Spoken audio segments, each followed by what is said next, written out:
రాబోయే ఎన్నికల్లో తెలుగుదేశం విజయఢంకా మోగిస్తుందనే భయంతో తమపై నిరాధార ఆరోపణలు చేస్తున్నారని సభాపతి కోడెల శివప్రసాదరావు అన్నారు. పురపాలక కార్మికులకు తమ పనుల కోసం వాడుకుంటున్నామండం దారుణమన్నారు.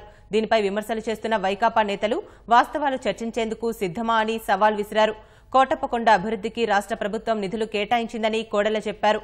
కోటప్పకొండ తిరునాళ్లు ఘనంగా నిర్వహించేందుకు చర్యలు చేపట్టినట్లు తెలిపారు.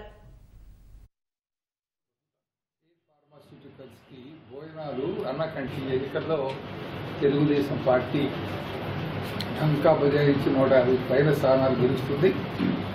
అందుకు అనుమానం లేదు.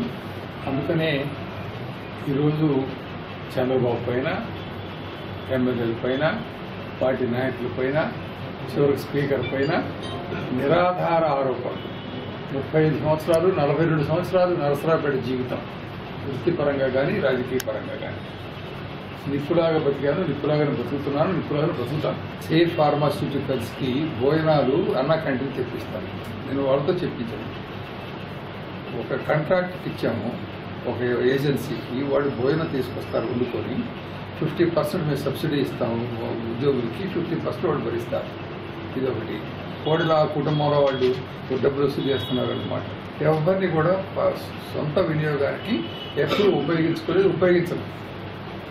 ఎందుకంటే ప్రజా జీవితంలో ఉంటే ఎంత పారదర్శకంగా ఉండాలో అంతకన్నా ఎక్కువ పారదర్శకంగా ఉంటానే. నేను అందుకనే చెప్పాను, ఈ చౌకబారు మాటలు చౌకబారు మనుషులు కాదు. మీ నాయకుడు ఉన్నాడు కదా, నాయకుడు రమ్మని చర్చకి ఎక్కడికైనా మాట్లాడతాం. ఆయన సంగతి ఏంటో, ఆయన చరిత్ర ఏంటో, ఆయన జైలు జీవితం ఏంటో, ఆ నేర జీవితం ఏంటో మాట్లాడే సమాధానం చెప్తారు. చెప్పమా, నన్ను అడగండి, నేను చెప్తాను సమాధానం.